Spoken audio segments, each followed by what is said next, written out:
Good evening, everyone. Welcome to our Tuesday, June 14th City Council agenda meeting.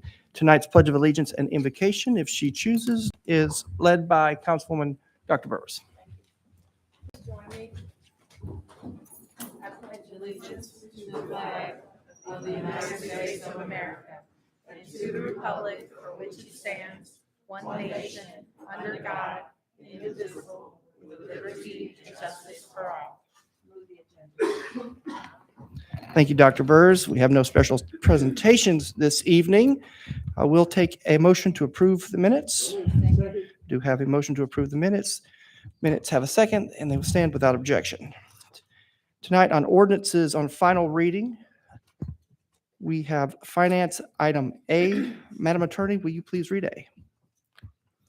An ordinance hereinafter known as the fiscal year 2022-2023 operations budget, providing revenue for the fiscal year beginning July 1st, 2022 and ending June 30th, 2023, appropriating same to the payment of expenses of the municipal government, fixing the rate of taxation on all taxable property in the city, and the time taxes and privileges are due, how they shall be paid, when they shall become delinquent, providing for interest and penalty on delinquent taxes and privileges, amending city code Part 2, Chapter 2, Section 2-267, relative to paid leave for active duty training, and to amend Chattanooga City Code Part 2, Chapter 31, Sections 31-36, 31-37, 31-41, and 31-43, Sections 31-322, and 31-354. Thank you, Madam Attorney. Before I call on Dr. Burrs, will you be prepared to take a roll call vote on items A and B? Yes, sir. Dr. Burrs. I move approval and request a roll call vote, please. Thank you. We do have a motion to approve. We do have a second, and we, as predicted, we do have a roll call vote. Madam Attorney. Yes, and for the record, I would like to note that our clerk is taking minutes online tonight. So minutes will be taken and distributed, but not by me. I might get my order incorrect. Councilwoman Coonrod? Yes. Councilwoman Knoll? Yes. Councilwoman Burrs? Yes. Councilman Henderson? Yes. Councilman Smith? Yes. Councilman Hester? Yes. Madam Chair, Vice Chairwoman? Yes. And Chairman? Yes. The yeses have it. Motion carries. Will you please read item B? An ordinance appropriating, authorizing, or allocating funds to the capital improvements budget for the fiscal year 2022-2023. Thank you. We will request a roll call vote on item B as well. I'm looking for a motion. There's your light, Dr. Burrs. Yeah, Thank I you. move approval and request a roll call vote. Very good. I do have a motion to approve. I do hear a second. Questions, comments before we vote? Madam Attorney, roll call vote. Councilwoman Coonrod? Yes. Councilwoman Noel? Yes. Councilwoman Burrs? Yes. Councilman, I can't stop saying Chairman Henderson. Councilman Henderson, I'm sorry. Yes. Councilman Smith? Yes. Councilman Hester? Yes. Vice Chairwoman? Yes. Chair? Yes. The yeses have it. Thank you. Item B does carry. Madam Attorney, will you please read item C? Item C, an ordinance to amend Chattanooga City Code, Part 2, Chapter 11, Sections 11-186 and 11-199 relative to hotels and rooming houses, and shall include short-term vacation rentals and privileged tax levied use. Dr. Burrs. I move approval, sir, and this does not require a roll call vote. That is correct. I do have a motion to approve. Second. I do have a second. Questions, comments before we vote? All those in favor say aye. Aye. Opposed? Motion carries. We do have ordinances on first reading, planning items. We will start with planning item A. And before we read this into the record, Madam Attorney, I believe that the applicant did request a 1-week deferral, but if you would read that caption. excuse me, an ordinance to amend Chattanooga City Code, Part 2, Chapter 38 zoning ordinance, so as to rezone property located at 713 Hamilton Avenue from ERM3 Urban Edge Residential Multi-Unit Zone to ECX3 Urban Edge Commercial Mixed-Use Zone, subject to certain conditions. Move approval? We have a motion to defer for 1 week was the request Sorry. from the applicant. Yeah, right. Approve in 1 week. I move to defer for I have 1 a motion week. to defer for 1 week. I do have a second. Question, comments before we vote? All those in favor say aye. Opposed? Motion carries. Madam Attorney, item B, please. Item B, an ordinance to amend Chattanooga City Code, Part 2, Chapter 38 zoning ordinance so as to rezone properties located at 3820, 3834, and 3836 Hickson Pike from R1 Residential Zone and R1 Special Zone to C2 Convenience Commercial Zone, subject to certain conditions. Councilman Henderson. Thank you, Mr. Chair. It's come to my attention that there needs to be an additional condition added to this zoning request. I think it only appropriate that the councilwoman be here and be present to make that motion. I'd like to make a motion to defer this until June the 14th.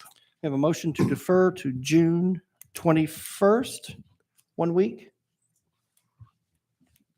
Have I got my date? Oh, yes, Second. I said the 14th. Today is the 14th, the That's okay. 21st. Yes, That- thank you. That's okay, Councilman. That's why I'm the chair now. June 21st. June 21st. Thank you, sir. I appreciate the motion. Did I hear a second? Yes. Questions, comments before we vote? All those in favor say aye. Opposed? Motion carries. Madam Attorney, item C. An ordinance to amend Chattanooga City Code, Part 2, Chapter 38 zoning ordinance so as to rezone property located at 2149 Crescent Club Drive from R1 Residential Zone to RTZ Residential Townhouse 0 Lot Line Zone. Is the applicant present? Yes. Is there any opposition present? Councilman Smith. Have a motion to approve? And a second. Questions, comments before we vote? All those in favor say aye. Opposed? Item carries. Madam Attorney, item D. An ordinance to amend Chattanooga City Code, Part 2, Chapter 38 zoning ordinance so as to rezone property located at 1040 Givens Road from R1 Residential Zone to R3 Residential Zone, subject to certain conditions. Madam Vice Chair, Move to approve. the applicant is present.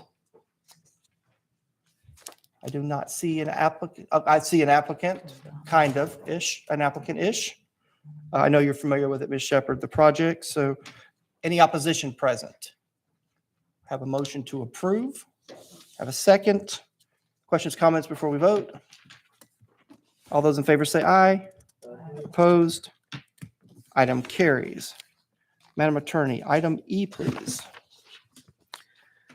An ordinance to amend Chattanooga City Code, Part 2, Chapter 38 zoning ordinance so as to rezone property located at 509 Airport Road from R4 Special Zone with conditions to C2 Convenience Commercial Zone. Is the applicant present? Is any opposition present? Councilman Hester? We have no applicant. We have applicant. I'm getting there. We have no applicant, but we do have opposition. Councilman Hester, what would you like to do from this point? Move to deny this. I have a motion to deny with a second. Questions, comments before we vote? All in favor say aye. Opposed? Motion to deny carries. Madam Attorney, item F. An ordinance to amend Chattanooga City Code, Part 2, Chapter 38 zoning ordinance so as to rezone properties located at 101 Cedar Lane, 103 Jubilee Drive, 5959 and 5995 Brainerd Road, and 5707 Lee Highway from R1 Residential M2 Light Industrial Zone and C2 Convenience Commercial Zone to M1 Manufacturing Zone, subject to certain conditions. Is the applicant present? Is there any opposition present? Councilman Hester. Have a motion to approve, and I will ask the applicant, you're okay with the conditions? Yes. Okay, thank you. Did I hear a second on the motion? Thank you. Questions, comments before we vote? All those in favor say aye. Opposed? Item carries. Madam Attorney, item G. An ordinance to amend Chattanooga City Code, Part 2, Chapter 38 zoning ordinance so as to lift all conditions from ordinance 13516 of previous case number 2019-0152 for property located at 603 Airport Road. Is the applicant present? I see an applicant. Is there any opposition present? Councilman Hester, what is your wish? Have a motion to approve. I hear a second. Questions, comments before we vote? All those in favor say aye. Opposed? Motion carries. Good evening, Mr. Collier. Madam Attorney, item H. An ordinance to amend Chattanooga City Code, Part 2, Chapter 38 zoning ordinance so as to rezone property located at 5920 Pine Grove Trail from R1 residential zone to R3 residential zone, subject to certain conditions. Is the applicant present? Is there any opposition present? Councilman Hester. Have a motion to approve. I do have a second. Questions, comments before we vote? All those in favor say aye. Opposed? Item carries. Madam Attorney, item I, please.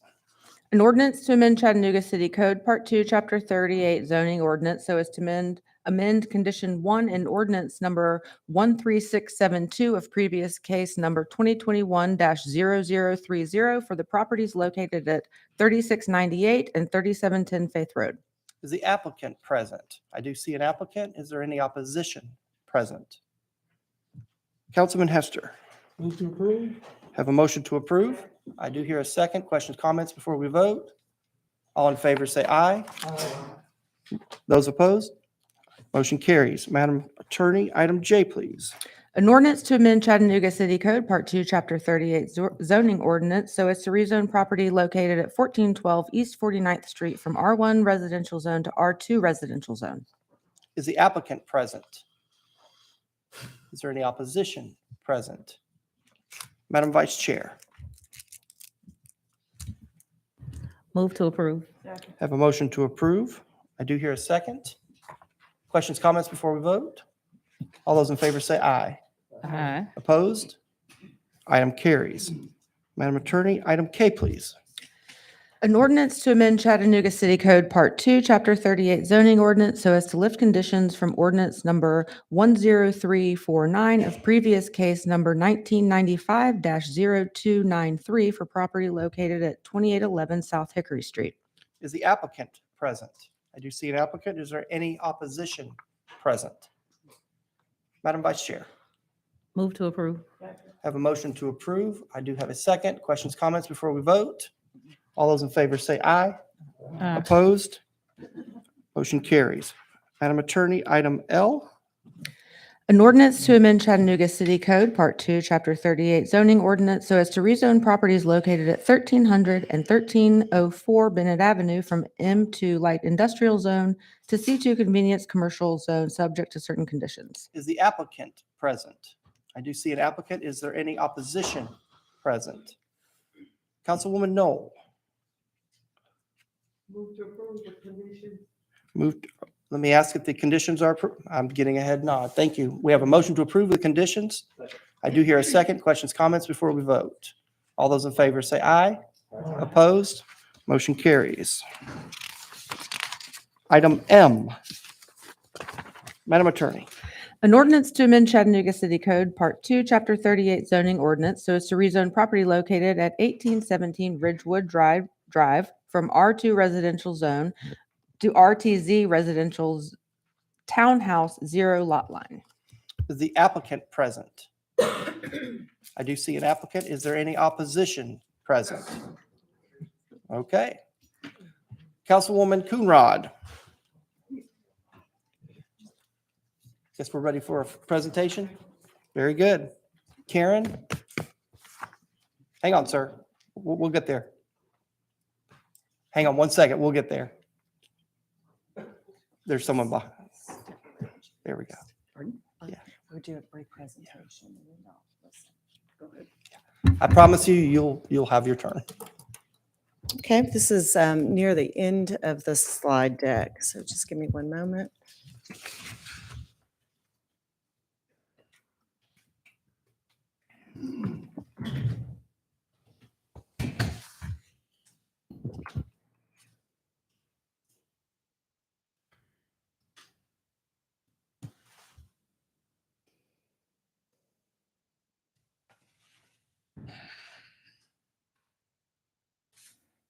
This is a rezoning on 1817 Ridgewood Drive to RTZ Residential Townhouse Zero Lot Line Zone for a 4-unit townhome.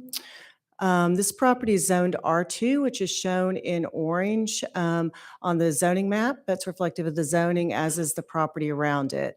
This abuts the I-24 right-of-way, so you're seeing the ridge cut right-of-way to the west and northwest of this property. The applicant is proposing to rezone a little bit less than half an acre for those 4 units, so for a density of about 9.5 units an acre. Single-family uses abut the site. There is no adopted land use plan that provides guidance for the appropriateness of introducing attached housing form in this location. So in that case, staff defers to the recommendations of the comp plan. Staff found the request is not compatible with the neighboring land uses, development form, or natural features of the site, and noted that the current zoning will allow the development of a 2-unit townhome or a duplex at this location. So staff is recommending deny. There was opposition present at Planning Commission regarding the narrow road, did not want townhomes, erosion, traffic, and some concerns about safety of the road. And I have a picture of that on the next screen. The Planning Commission found that the request is compatible with adopted plan, and that's the countywide adopted plan, development form, and adjacent land uses. And Planning Commission recommended approval of the rezoning to RTZ. Because it was a factor so much in the opposition, I wanted to go ahead and show you the location, the zoning sign. You see to the right of the slide, that yellow zoning sign is on the property proposed for rezoning. And just show you the 4-unit townhome there with Ridgewood Drive to the southeast. And I can answer any questions you might have.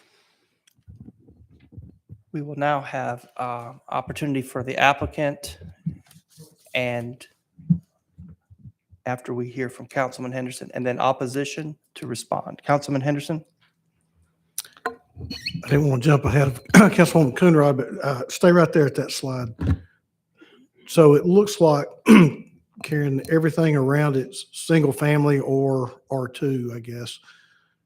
Is there any RTZ anywhere around this area? Just looking at the zoning map, there's not in the screenshot we have of the zoning map. So I don't think the other side of I-24 probably comes into play, but on this side, just in what we're showing there, this street and then the street to the north, which I'm assuming is perhaps up the ridges, that is shown in light yellow on the map, and that is the R1 zone. So by definition, would this be spot zoning?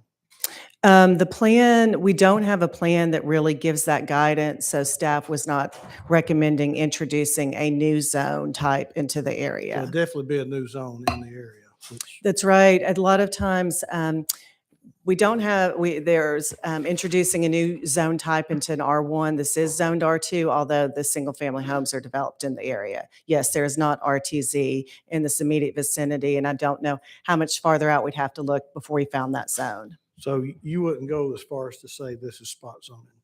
I usually do not use the term spot zoning. But that is, I think you're picking up on the dissimilar nature of this project that staff has recommended denial for. Oh, thank you. Thank you, Councilman Henderson. Dr. Burrs? Did I hear you say it's zoned R2 now? It is currently zoned R2. The property is zoned R2, and that's why staff noted the applicant could already develop a duplex or a 2-unit townhome on the site, and staff did think that was appropriate. So they were showing that you could already do 2 units on the site. The applicant would like to do 4 units, a 4-unit townhome. So it could be a 2-unit townhome? You could do a 2-unit townhome right now as is zoned, or a duplex as is zoned. Thank you.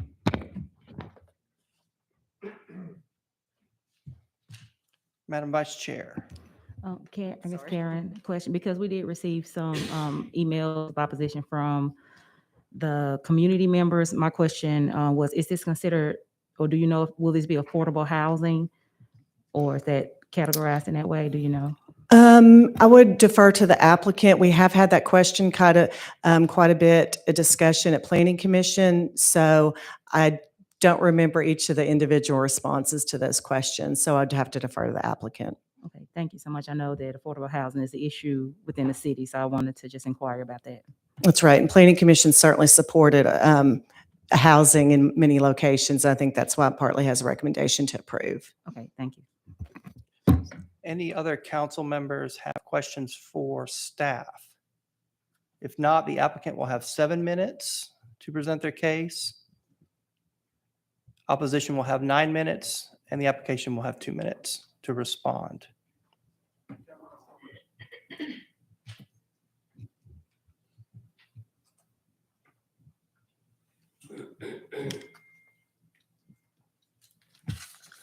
Could we, well, my name's Brad Brackett. I'm with Reagan Smith.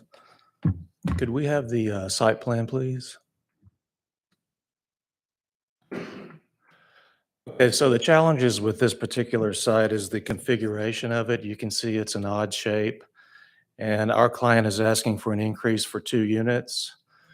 And the reason we wanted to go to the RTZ zoning is because there's reduced frontage requirements and setback requirements, which allows us to get the 4 units.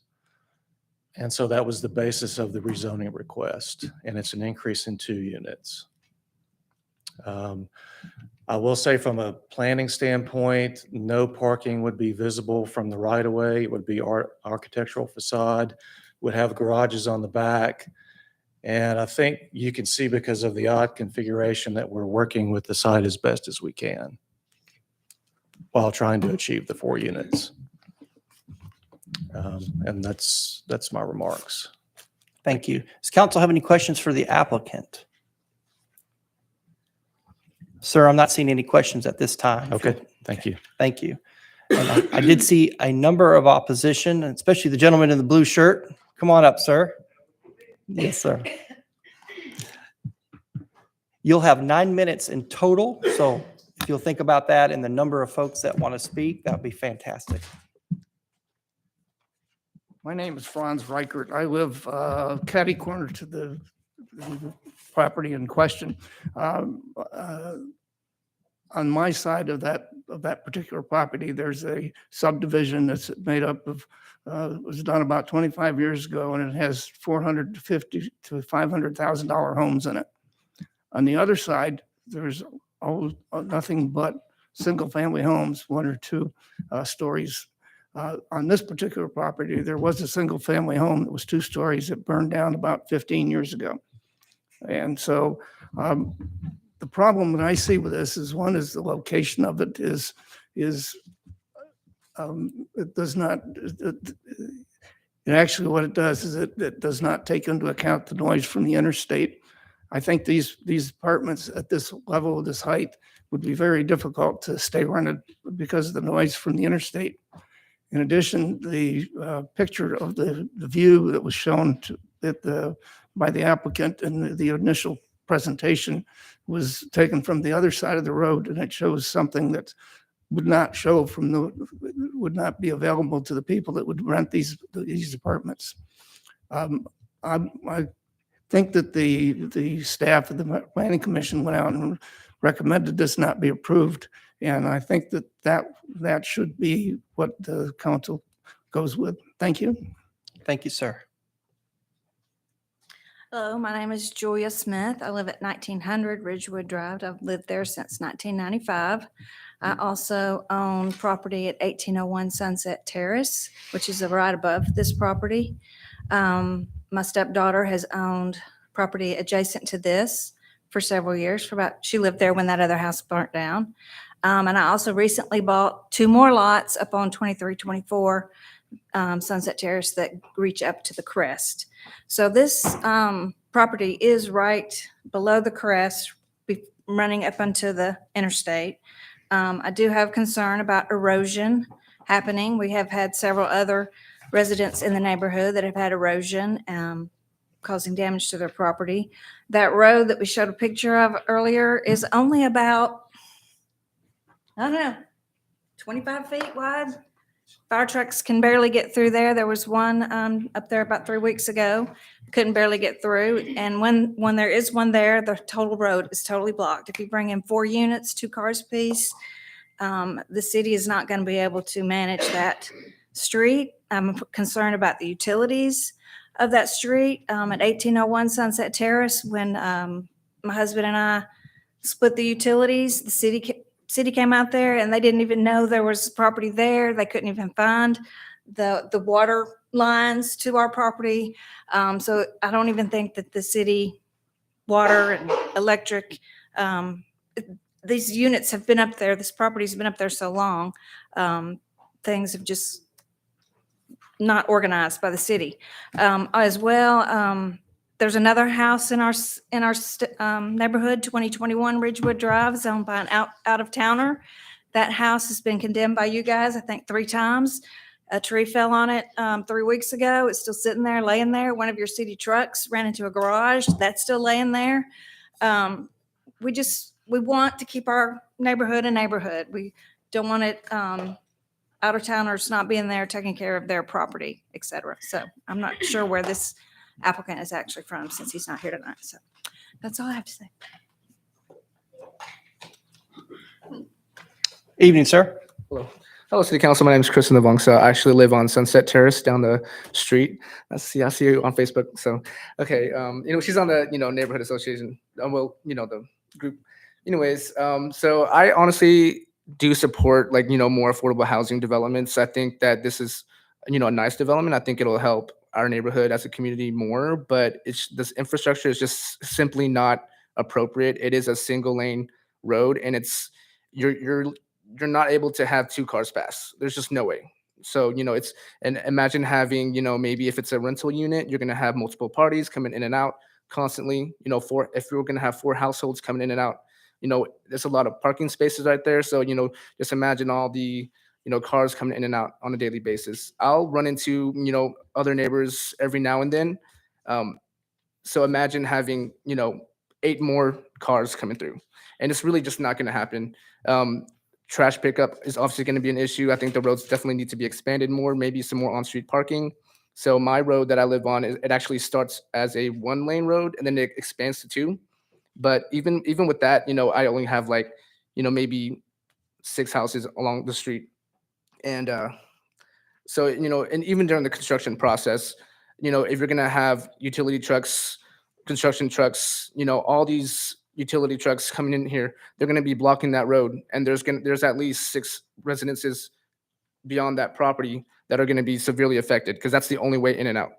And the roads are honestly not even in good shape either. So it's too bad that, this is not an appropriate spot, but it's just not going to happen. It just shouldn't happen. I think R2 is pushing it.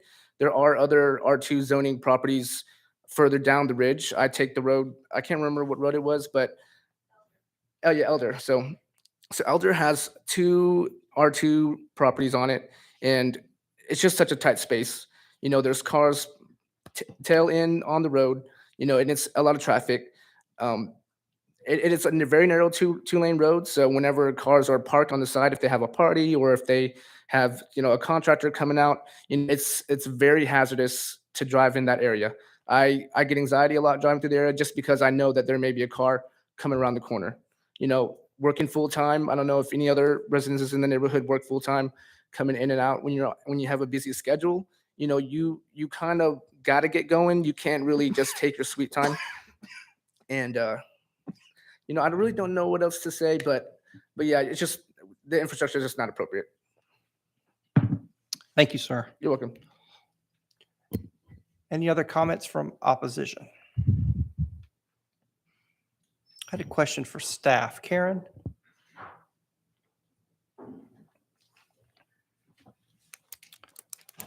Are there any other options available that staff reviewed during the PC process? I don't remember any other options. I believe that's why we made a note that you could do the 2-unit townhome or 2-family dwelling, which we felt was compatible at this location. You can build a single-family home, obviously. I don't have notes that we explored more than that. Looking at frontage and setbacks and all that, we would need to have all that come into play. Okay. Dr. Burrs, I see your light. This is a question for the applicant. He has 2 minutes, right, Yes, ma'am. Roberto? But you can ask him any questions. Can I ask him questions? Okay. Who's your client? His name is Frankie Martinez with Renew Properties. With what? Renew Properties. Okay. And what's the intent for this property? Okay, that's a great question, and I failed to mention that in my initial remarks, but these would be for sale and not for rent. They will be for sale. Yes, ma'am. Okay. So it's not that they're being set up as short-term vacation No, rental ma'am, they are or not. He is, so they will be available? they'll be available for sale. And what is your price point? I'm not sure of the price point, but it will be structured to be along the lines of entry-level housing. Entry-level Yes, housing? ma'am. Okay, thank you. Yes, ma'am. Councilwoman Coonrod, I see your light. Thank you, Chair. I have been in conversations with Frank about this location. We've had several conversations. I know we always use the word affordable housing, and some people mind the housing that they're actually advocating for is lower income housing or housing that's gonna suit for individuals that are living below the poverty line. So I think we've got to use a different word for this area. That's not what's happening. It's affordable for the people who's going to be able to live on the cusp of the ridge. But my frustration comes with the price point of the house. Like, I get it. Somebody may view $400,000 per unit as entry-level housing, but that's a lot of people when you think about entry-level. To me, that's not entry-level for the people that we're saying that need to be housed. Now, I am a supporter of housing option, and I've, bugged Karen and her staff repeatedly about how we can ultimately make this situation work. And I also kind of look at what's going on in North Shore, the street sizes in North Shore, the houses that are being built on a steep slope, and this similar situations to it as well. But for now, I'm gonna have to go with, we're just gonna keep it to remain the same as our R2, and he can build the 2 townhouses. I think that'll be more appropriate for that area. Now, if he want to go take a drive in District 9 and look at some other areas and see how he can build some other stuff, like, I'm open to that. But I just think for now, for this location, that I'm gonna have to roll with the community on this one and deny it. Thank you. I have a motion to deny. I do have a second. Questions, comments before we vote? All those in favor say aye. Aye. Opposed? Motion to deny carries. Madam Attorney, under Resolutions, Economic Development, 7A, please. A resolution authorizing the mayor or his designee to enter into a license agreement with the state of Tennessee in substantially the form attached to maintain a multi-use path underneath the South Chickamauga Creek Bridge on South Route 17 at mile marker 8.240 for a term of 10 years for an annual fee of $0 and with the license agreement being renewable. Have a motion to approve. Do hear a second. Questions, comments before we vote? All those in favor say aye. Opposed? Motion carries. Under Finance, item B, Madam Attorney. A resolution adopting a 5-year capital improvement plan for fiscal years 2023 through 2027, subject to future revision, a copy of which is attached hereto and made a part hereof by reference. Dr. Burrs, have a motion to approve? I do hear a second. Questions, comments before we vote? All those in favor say aye. Opposed? Motion carries. Madam Attorney, item C, please. A resolution expressing the intent of the city of Chattanooga to issue bonds in the aggregate amount not to exceed $30,500,000 for the purpose of paying all or a portion of the cost of the following capital improvements: housing fund, road construction, road resurfacing, sidewalk construction, sidewalk replacement, law enforcement training center, fire apparatus, fire station 15 replacement, city facility improvements, and other capital improvements in accordance with the capital improvement budget. Dr. Burrs, hear a motion to approve? There's a second. All those in favor say aye. Opposed? Motion carries. Under Legal, Madam Attorney.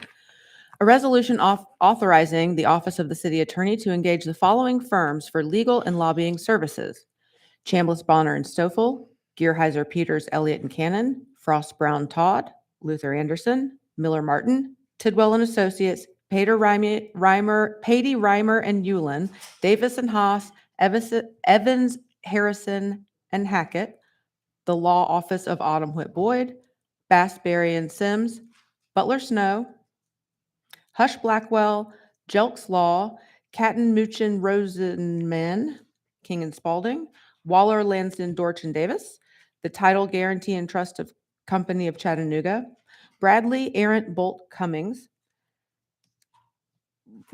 Reifers, Holmes, and Peters, former Boyle Brasher, Bright Share Consulting, Toon, Intrican, and White, Bridge Public Affairs, for the period of July 1, 2022 through June 30, 2023. Thank you, Madam Attorney. Do I have a motion? Have a motion to approve. I do hear a second. Questions, comments before we vote? All those in favor say aye. Opposed? Motion carries. Under Mayor's Office, we have 2 appointments. If you would read E and F, and we will take those as a package. Item E, a resolution confirming Mayor Kelly's appointment of Tara Veland to the Beer and Record Board for District 2 with a term expiration of July 31, 2024. Item F, a resolution confirming Mayor Kelly's appointment of Owen Seaton to the Beer and Record Board for District 1 with a term expiration of July 31, 2024. Councilman Henderson. Have a motion to approve. I hear a second. Questions, comments before we vote? All those in favor say aye. Opposed? Motions carry. Under Planning, item G. A resolution approving a special exceptions permit for a residential planned unit development for the properties located at 3698 and 3710 Faith Road. Councilman Hester. Have a motion to approve. Have a second. Questions, comments before we vote? All those in favor say aye. Opposed? Motion carries.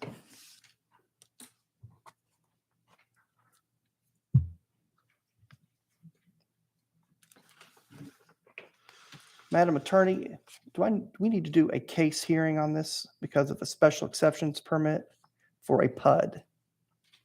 No, sir, the site plan should be in the record. Okay. Go ahead, Councilman. And that's courtesy. Yeah, and you sense my, yeah, and you sense my pause on that, so I appreciate that backup. Is the applicant present? Okay. Is there any opposition present?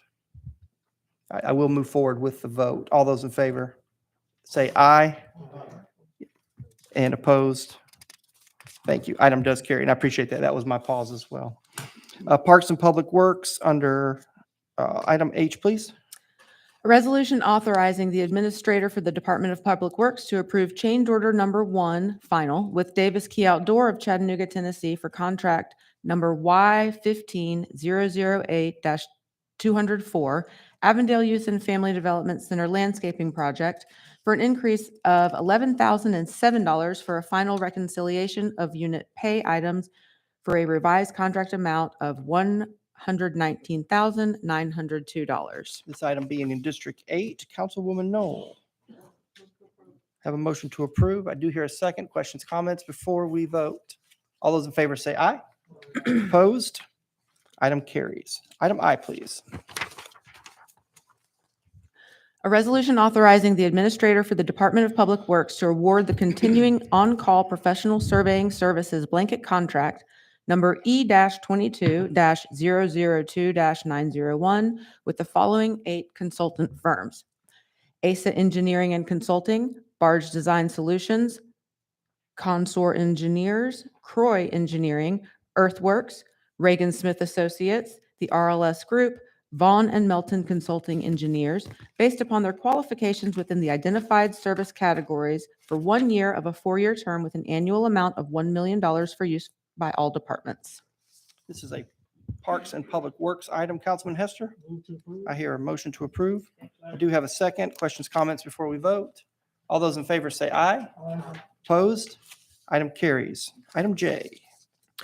A resolution authorizing Mayor Kelly to amend the Hamilton Place Boulevard modification contract, PIN 127492, for the Tennessee Department of Transportation to execute the right-of-way phase federally funded project on behalf of the city with the city's 20% share in the amount of $440,800 with right-of-way costs in the amount of $2,204,000. Thank you, Madam Attorney. This is also in public. I have a motion to approve. I hear a second. Questions, comments before we vote? All those in favor say aye. Opposed? Item carries. Thank you for that this evening. Thank you, Madam Attorney.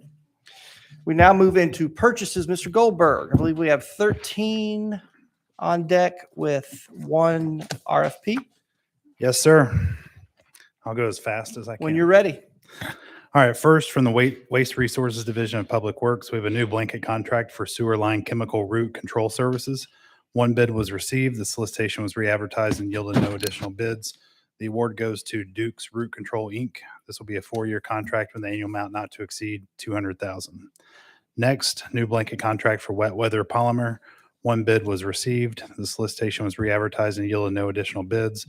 The award goes to Polydyne, Inc. This will be a 4-year contract with an annual amount not to exceed $375,000. Third, from Waste Resources, new blanket contract for generator hauling services. 1 bid was received. The solicitation was re-advertised and yielded no additional bids. The award goes to Doug Yates Towing and Recovery. This will be a 4-year contract with an annual amount not to exceed $50,000. Fourth, from Waste Resources, Public Works, new blanket contract for biosolids data management. 1 bid was received. The solicitation was re-advertised and yielded no additional bids.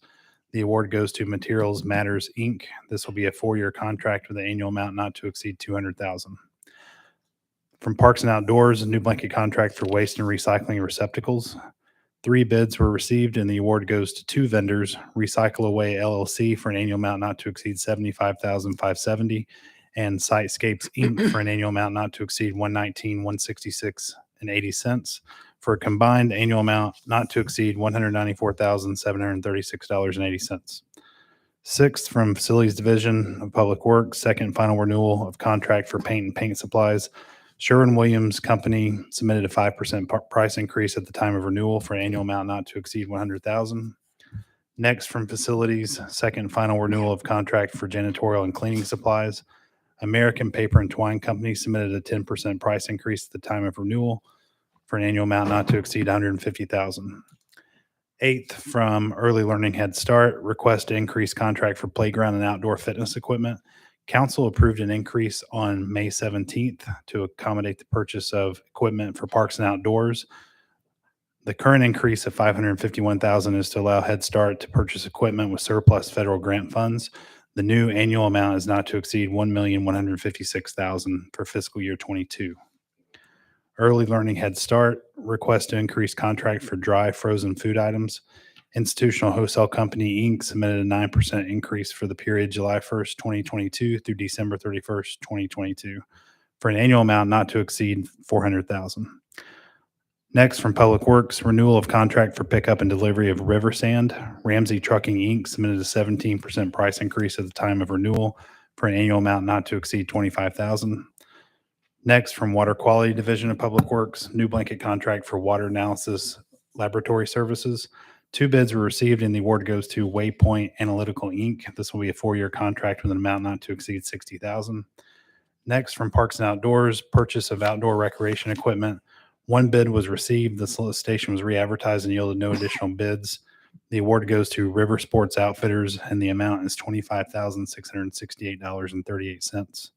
And lastly, from Head Start, purchase of furniture for various Head Start locations using fiscal year 22 surplus grant funds.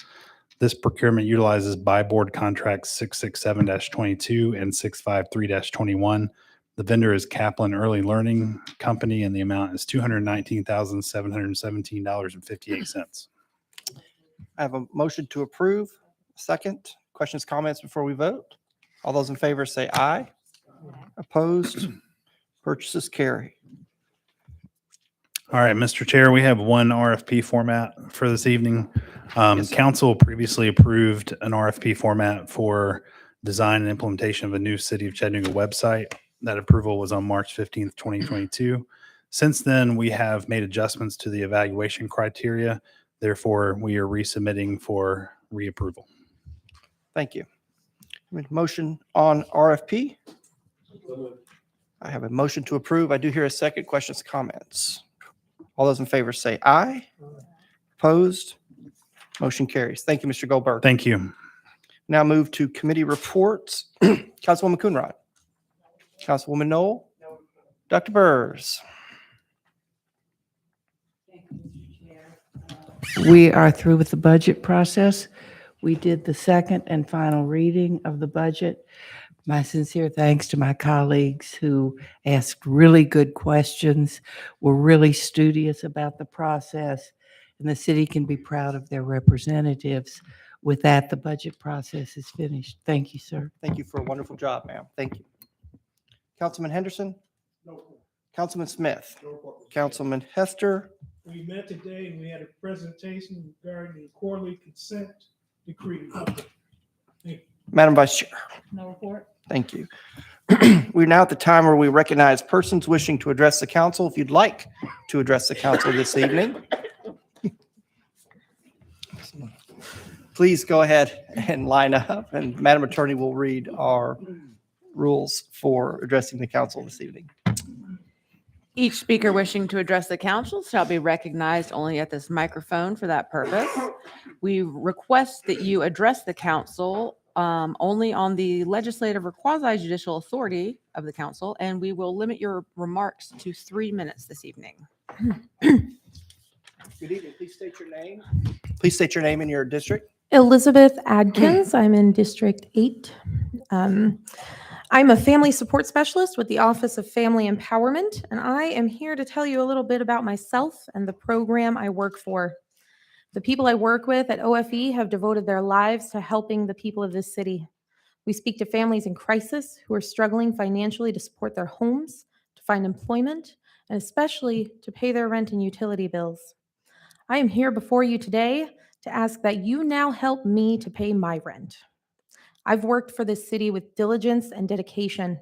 I've turned down higher paying positions offered to me in the private sector, and I've worked overtime almost every single week for over a year, especially throughout this pandemic as we have continued to lose irreplaceable employees who have left this work in search of better pay elsewhere. Throughout our struggles with understaffing, I myself have had to be personally accountable for answering to clients who were evicted while they were waiting for assistance from our agency. This happened because we are so understaffed that the loss of even one employee is enough to directly affect numerous families in the community. I'm here because I don't want to leave my job. Being able to support my community is the most important work I've ever been privileged to do. It is what feeds my soul. But unfortunately, it does not feed my daughter. You see, as a single mother with not enough money to pay my bills, I've been utilizing the same food pantry programs that I refer my clients to because our grant program was not included in the citywide raises implemented by the mayor's One Chattanooga campaign. We have become Second Chattanooga, and we cannot wait for our pay to be prioritized in the next fiscal year. We have already been waiting almost a year to even have our concerns properly acknowledged. If we are not prioritized this grant year, myself and other hardworking, dedicated staff will be forced to leave OFE to support our own families. Someone will have to be accountable to the people of Chattanooga when our agency fails to complete energy or rent assistance applications in a timely manner because this agency simply will not have the staff. I'm asking you to prioritize our pay now so that I and my colleagues are not forced to walk away. I want to leave you with a quote from Dr. King, who is credited with advocating for the start of the CSBG program in 1964. There is nothing but a lack of social vision to prevent us from paying an adequate wage to every American citizen, whether he be a hospital worker, laundry worker, maid, or day laborer. Let's add our OFE workers to that list. Thank you. Thank you. Thank you. Hi Good there. evening. Hi. I as well, my name is Rasha Salib, and I am as well employed by the Office of Family Empowerment. Try not to get emotional. I've been employed for the city of Chattanooga since September of 2006. I moved to the Office of Family Empowerment in 2021 when the community centers closed due to COVID. We were at home for over a year, not working. There was a mass email that was sent out to the recreation staff asking if anyone would go help the Office of Family Empowerment because they were overwhelmed with applications and not enough staff. I decided to go. When I showed up and I seen the purpose and the work that they do, I found my it. After 15 years with the city, I found my purpose. I decided to join the team. However, our positions are grant funded and we are paid by that grant. And if that grant is not in the budget for us to get pay increases, we do not get paid increases. We do not feel like we are included in Mayor Kelly's One Chattanooga plan. When Mr. Goldberg was asked in a previous council meeting, why was Early Head Start the only grant-funded position included in the pay increases? Mr. Goldberg stated that because it is a high priority on Mayor Kelly's initiative, as if none of the other grant-funded positions were a priority. To hear about the raises and the retro pay that all city employees have received and the upcoming raises that are coming, and we have not been included and will not be included, is very disappointing. Mr. Goldberg also mentioned that bonuses that we will receive, those will be covered by the city. Those are covered by the grant if allowed. The grant should not go 100% to fund employee salaries. The grant should cover the needs of the community to provide those services. We are city employees and we serve the city, yet we have been forgotten about and we have been left behind. This is not just a job for me. This is a passion that I love, but with great sadness, I would have to walk away if no changes are made. And the Office of Family Empowerment cannot stand to lose any more employees. With the rising cost of everything, we should not be at the mercy of a grant, as Mr. Goldberg stated previously. The Office of Family Empowerment needs the 11 full-time employees that still remain just because we have a passion and we're hopeful that we will be treated like the other city employees and taken in accountability for raises. This job as well feeds my soul, but I'm feared that I will have to make a decision in feeding my soul or feeding my family. Thank you for your time. Thank you. Good evening, Council. My name is Kent Dixon. I'm a resident of District 9. Hello, Councilwoman Coonrod. I'm also the program coordinator for family support programs at OFE. I work beside Liz and Rasha, who you've heard from, Ionique, and the other 5 people over here, and I'm here to fight for them. These people work extremely hard every day. They are, without a doubt, some of the hardest working people in this city, and they work to support the people who most need your help and the help of this city government. And they are now some of the least paid people in this city. Last year, the city finally recognized that city wages had not kept up with city living standards, that those of us who serve this city were not being paid enough to live in this city. And they raised 90% of city employees up to the wages they need. But we were excluded from that. We were cut out from that. We began to express concerns about that back in September and October of last year. We fought for it. We've asked to speak to numerous people. Our leadership's met with our administrator, with the mayor's office, with the finance powers that be, and these concerns haven't been addressed.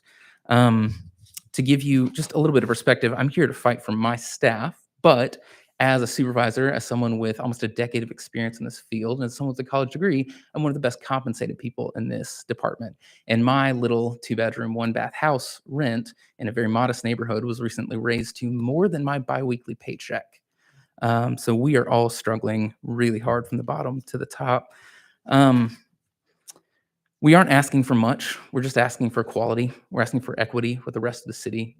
We're not asking for a high wage. We're asking to be able to feed Liz's daughter and to pay our rent and to continue to serve this city. And we haven't been given that. As we've met with several members of city leadership, we keep being told that people didn't know about this.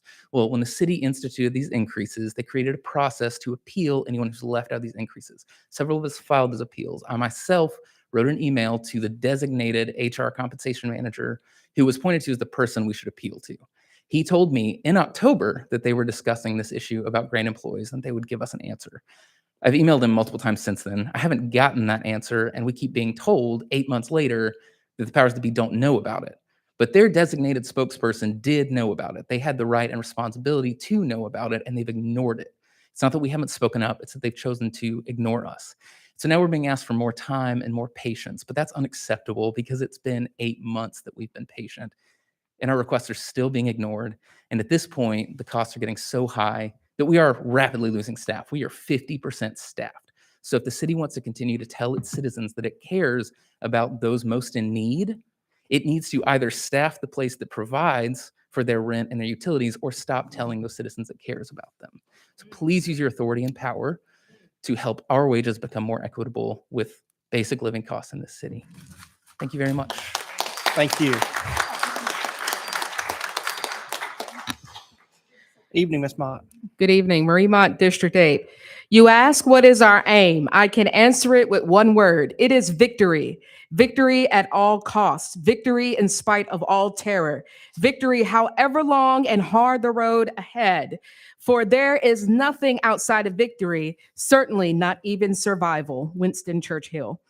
According to the expectations of the city council listed under the National League of Cities, a portion of a city council's responsibilities is to regulate public health and safety and respond to constituents' needs as well as complaints.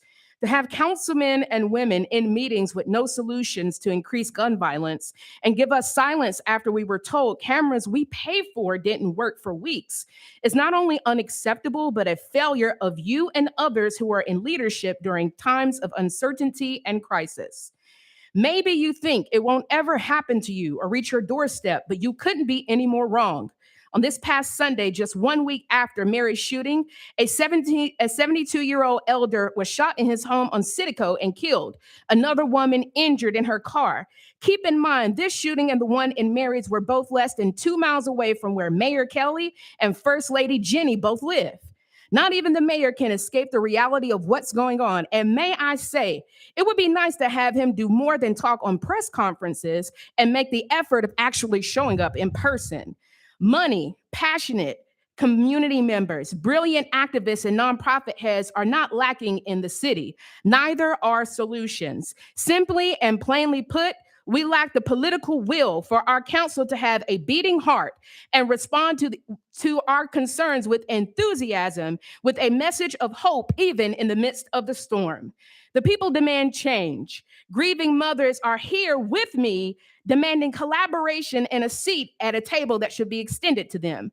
I have even spent a week researching a wide range of fresh and successful public health, public safety, business, and gun law approaches from all over the country that work, are scalable, and can be used right where we live.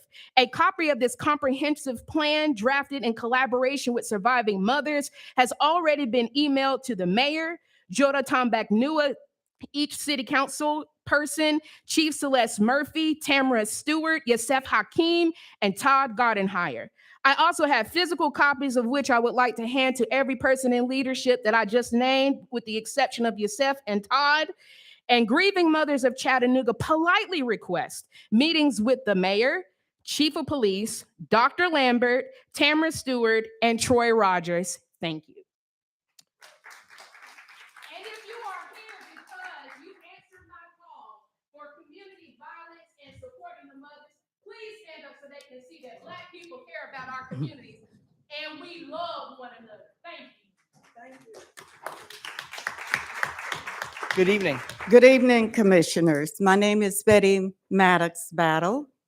I am one of those grieving mothers. I've stood before you time after time in reference to us collectively coming together. I have a 501c3 nonprofit that has been in effect since 2010. I need the help. These are our children that are being murdered. We as grieving mothers will continue to occupy the front line and speak on behalf of our murdered loved ones. Gun violence disproportionately impacts community of color that have suffered from the long-standing base race redlining and disinvestment. Community violence is a direct result of unmet social needs, and we need to address these needs. We need to continue to have an outcome. We have that outcome. Violence has become one of the nation's most endemic and now epidemic in the middle of a pandemic. Grieving relatives, Chattanooga Aquatic, program and personal development and community haven can provide those needs. A comprehensive community approach recognizes that no single program is sufficient, and there are many opportunities for effective programs within this community. We ask that you will stand with us and implement these programs. We talk about love, but we really do not know what love is. First of all, we have to love ourselves. Secondly, we have to love what we want for somebody. We have to love what we want for ourselves for somebody else. This cannot continue. Though anyone have moments of poor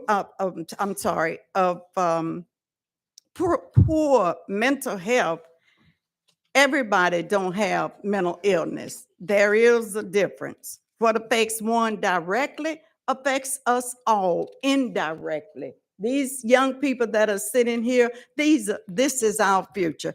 I humbly ask that these grieving mothers collectively come together with me and unify. I can be reached at grievingrelatives.org, or you may email me at grieve_families@fi.com, or you can call me at 470-885-9524. And I leave you with this quote. The late Jimi Hendrix once said, "When the power of love overcomes the love of power, that's when you make a change." Thank you for listening. Thank you. Evening, sir. Amen. My name is Reverend Anthony Chapman, and we at Wesley Chapel also stand behind the grieving mothers who have lost children with lost guns. I'm just a little country boy, and I'm going to leave most of my time for y'all to respond because we usually don't get answers from the council members. On legal, y'all passed to add more legal counsel to the city. I have a question. The attorneys that y'all add to y'all's roster, once they work for y'all, aren't they dedicated to y'all? If a citizen tries to use an attorney, one of those attorneys, can they actually file against y'all without conflict of interest? And I'll let y'all answer that question because I don't know. It just seems like y'all keep adding more attorneys to y'all's list. And I'm just kind of curious if those attorneys can actually file cases against the city if there's citizens who try to get them. Well, if the attorney has motioned to me, she would like to answer your question because that is actually a city attorney's office question, not a council question. We engage these firms on a contract basis for particular projects. And a conflict of interest would only arise where that attorney has represented the city on some issue related to that client. All lawyers have to deal with conflict inquiries on every single case. And that's how they're not necessarily beholden to us. They write contracts, they do paving and environmental research, the gamut of things. Does that help at all? Well, I was just curious in case a citizen filed a lawsuit against the city and try to get an attorney on their behalf, but they have a conflict of interest because they have done work for the city. That could happen, but typically, personal injury attorneys represent the citizens and they don't do other work most of the time. Okay. They have a pretty niche practice area. So to understand that, yes, it could be a conflict of interest and they couldn't file against the city in most cases. He's leading. It could. Don't worry, we get sued plenty. Okay, all right. I just wanted to ask. I'm just a country boy. I don't know much. It's fair. Good evening. Good evening. My name is Jamaica Johnson. I'm the mother of the late Jacoby Juan Jordan Sr. My son was murdered on West 38th and Central Avenue in South Chattanooga, in Chattanooga, Tennessee, on May 6, 2018. Upon my arrival to that scene, I was approached by 2 Chattanooga police officers that told me that my son had been gunned down and it was this and that going on that property, West 38th and Central. After that, no one came to see about me and my children. I had a child to pass out there that had to be taken to the hospital, my youngest son. So I had 2 children, two children out there. I am sick to death about this gun violence. I'm sick of seeing it. I'm 47, 7 children, 1 gun down. My city councilman came and told me that the people who killed my son reached out to him and said, if anything happened, and if I keep on searching, I stand a chance to lose another child or 2. My child is no different from anybody up here, anybody in here. No matter what he was or whoever thought he was my child. It didn't matter if he was no different from anyone going and stealing meat out of Walmart. He's no different from anyone getting pulled over by the law, throwing their weight around or who they are. He's no different from any officer, anyone that did any type of illegal action. He's my son. It took for 2 years for the DA office to not knock on my door and address me, Miss Johnson. Text my phone, see you at 11. I get up there and they tell me 2 people shot my son, but the whole city of Chattanooga think it's a licensed carrier passing by. Every day,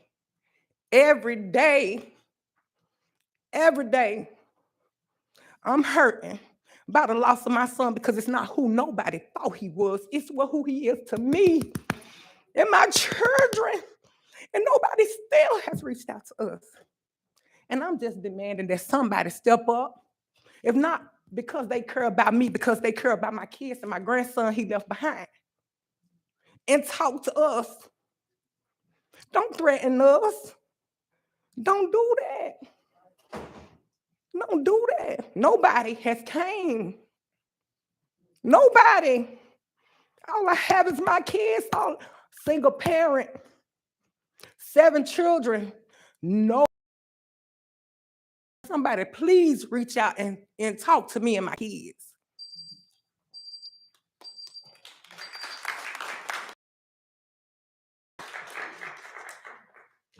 Hello, Council. My name is Satidra Smith. I as well stand here before you today because I am also a mother that lost her son to gun violence. I also stand here before you today as a victim myself, being shot by a 17-year-old. In 1999, he had no reason to have a gun. So I stand here before you as a survivor. For me to see this many people here in this courtroom today is my first time. I had to be here because last weekend it was 17 on one street at one time. Many of you don't look like me, but many of you do. And I am so sick and tired of it not being a way for the community to come together to put some type of restrictions in effect. This gotta stop. If it don't stop, it's gonna get worse. But let me reintroduce myself. I'm Satidra Smith. I am the mother of Jordan Clark. He was killed August 25th, 2015. I ask all the time, like, what can I do to help? It's not much I can do alone. It is community-based. And all of y'all live in our communities. You're a part of our communities. You work for us. So I implore you, and I am demanding that you guys help fix this problem. Let me start by saying you are not the start of the problem. It starts at home. I can't hold all parents accountable. I claim to be a great parent. But guess what? I could not control what happened to my child. I was not even here for him when he took his last breath. There's many stories that you're going to hear here today. I am a grieving mother. I am a survivor. I had no help. I was a 27-year-old person. I didn't know where to go. My grandma said, let it go. You can heal on your own. No, the pain still exists. The scar is still here. It's still here. I almost died. But guess what? Thankfully, I'm here to share my story. I am here to help somebody else out. But I would like for this council to potentially reach out to some of these organizations and help them create something that will be sustainable and tangible for this community. Because if not, you're going to lose a whole lot. And one day it might be one of yours.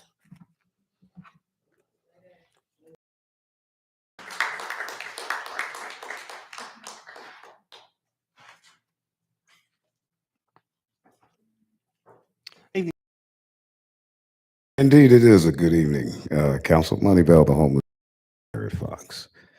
I have a court order to hold court. And since you've banned me from the circuit courts building, I'm going to hold it here. I've got enough conscientious observers. That's all it calls for. This legal problem that you have now contracted with, you all are the worst. I'm terribly sorry, but I am too, because I have been here so many times. Let me tell you who you are. Let me because I've had enough of you all too. Recognitions of persons wishing to address the council. This was November the 14th, 2014. Chairman, Mr. Henderson, you were asked if there were any people here to address the council on agenda matters. I was here. But because of a conflict of interest that you had with your attorneys, and every one of these attorneys that are on your list, I've sued them and I've won. That's why you're trying to stop me. Let me let you go ahead and hear COVID-19 for all the people that are in here wondering about this disease. This is COVID-19. She's at UTC. Let's see if we can get her up here. This is COVID-19. I want you to hear this because it all started. I'm going to hold court here because I cannot do it at the circuit courts on Hamilton County. We can't do it anywhere else. I didn't come here to discuss this. I came to discuss the fact that we've got $38 million of these black kids that you've been depriving them of. You all are the worst landlords that I've seen since I was over in Germany. And that's where I first seen this thing called a ghetto over there in Germany. And it wasn't black people. It was the same people that you all keep talking about killed Jesus Christ. And this is why Hitler was upset. I'm sick of it. You owe me money, $100 billion for your fraud on the court and your challenge of keeping people in ghettos here in this city. You got to stop it. I'm pushing legislation to stop you from putting the budget into the same thing as the police officers. Why are my black kids always in a budget with the police officers? It's not defunding the police, not at all. But you all are under a responsibility to teach people and to give them a place to stay. I've been the homeless journalist, the gray haired fox, for 30 years. When am I going to get my place? Do I have to do something violent to you all? Whoa, Mr. Bell. This is not that. Mr. Bell, we are done. We are done. A court order. No, we to are hold done. Court. Stop it. We are done. Stop it. Look, you are on my YouTube channel and you have to remove yourself from that. You have to remove yourself, you and David Tulis. We're going to come back next week and talk about COVID-19, and we're No. going to, Mr. Bell. I have a court order Thank you, Mr. to Bell. hold court. And I Thank you, thank Mr. you Bell. very much. You're going to pay me my money. Thank you, And Mr. you're going to Bell. get my kids out of these ghettos. I promise you. Thank you, I Mr. promise Bell. you.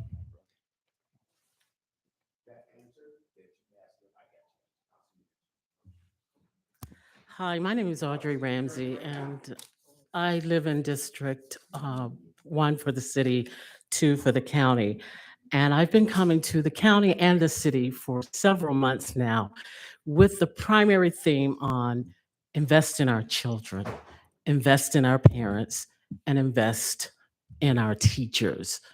And with that said, given all that's happened now with the gun violence, these children are crying out. And what they're crying for is some guidance.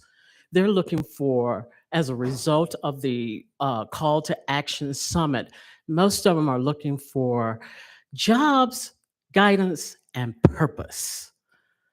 And with the Chattanooga Aquatic Project that I've been advocating now going on a year, to present these programs through city-owned facilities, particularly the ones with swimming pools, it is designed to build workforce capacity by building skills and to provide workshops, seminars, or webinars that give these young people a purpose, that also guide them into what their purpose is and helping them to find those purposes.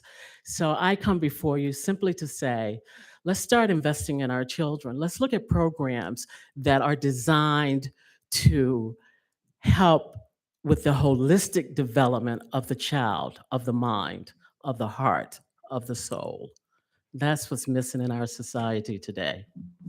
Thank you. Amen. Thank you.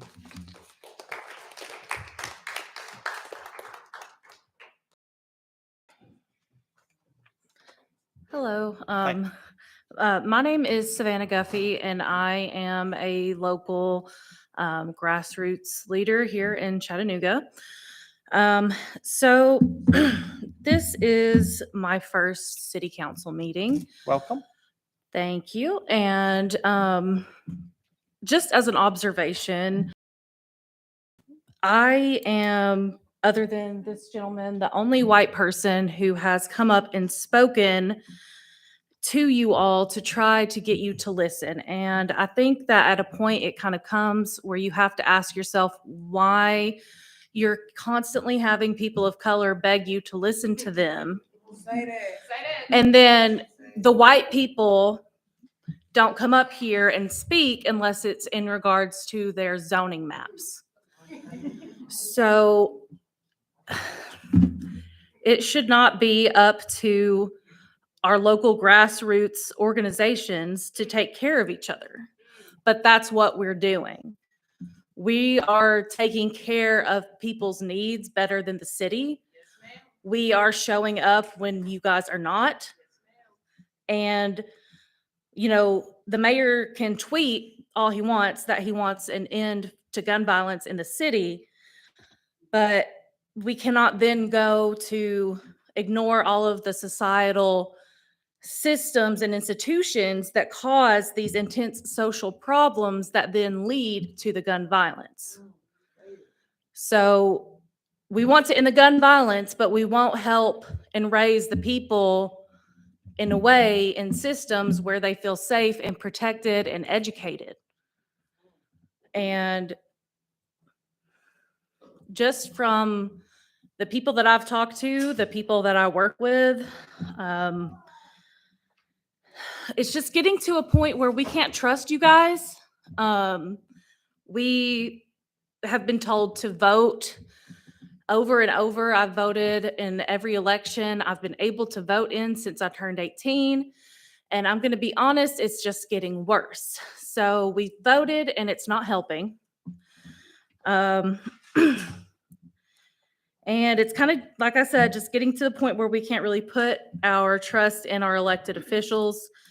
It all just comes down to, it shouldn't be up to me and, you know, 10 of my friends and, the 18 other activist organizations in the city that we work with to try to fix the problems of the city when that's what you guys get paid to do.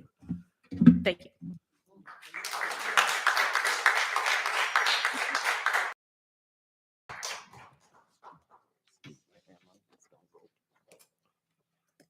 Evening. Good evening, council. Tasha Rose speaking.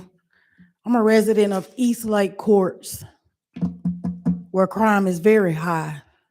I have my kids standing right here with me. I have a shirt on with my nephew that got killed in 2017. I have yet to hear anything from the police department either. Every time I walked up to somebody to get answers to their murder, which was a double murder, I got phone numbers that reached to nobody. I walked up to any police officer because I want answers for my nephew's murder. You know what I had to do? We had to reach out to the cold case unit to get them to look back in the case to see what we can do or see what kind of family. I got my kid. My kids can't even sit on my porch. They can't play on the porch. Because as they play on the porch, we hear bullets, we hear guns shooting. And it's so normal that when they hear it, they know to run in the house. They know what it is. But guess what? I want to see them grow up. How can you all assure me that you're going to pour off into the streets to make that change? You want to change, but can you be the change? I can. Can you? You want me to, but that ain't what you want to see. Stand here and tell you what scares them the most. And it's losing each other to senseless gun violence. When y'all go home, y'all sleep good. When I sleep nervously. Because just like that young lady said, that man died in the comfort of his own home. Me and because we on a lower level come through our wonder. What y'all gonna do? Y'all gonna keep talking or y'all gonna get to walking?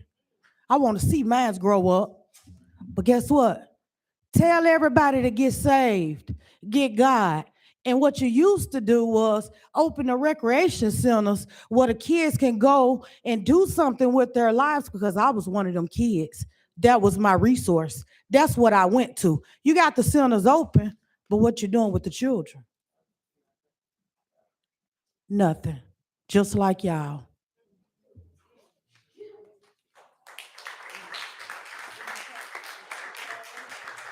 They here to make a stand. Everywhere I go, they go. That's how scared I am to walk in this world. Anybody else wishing to address the council tonight? Council, I'm seeing nobody else. I have a motion to adjourn. We are adjourned.